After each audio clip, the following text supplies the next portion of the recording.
భాగంగా బుధవారం కామారెడ్డిలో 9వ వార్డులో ఉద్రిక్తత చోటు చేసుకుంది. వార్డు పరిధిలో దొంగ ఓట్లు వేస్తున్నారని బీజేపీ నాయకుడు శ్యామ్ రెడ్డి ఆరోపించడంతో ప్రత్యర్థి పార్టీ నాయకులు అతనిపై దాడి చేశారు.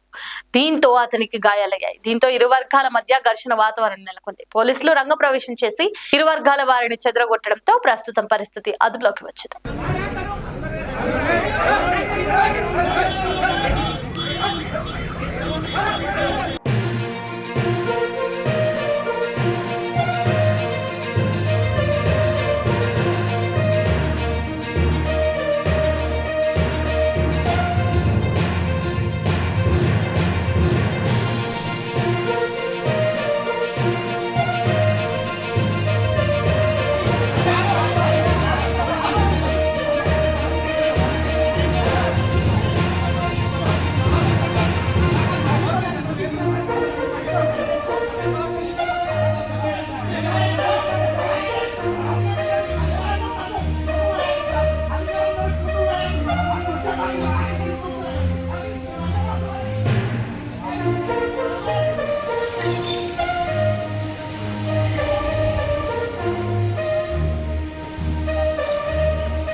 ఆయన కామెంట్ చేయాలి, నువ్వు కాదు కామెంట్ చేయాలి.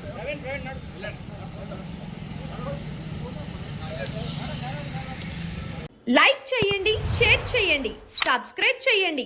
మరిన్ని వీడియోల కోసం బెల్ సింబల్ పై క్లిక్ చేయండి.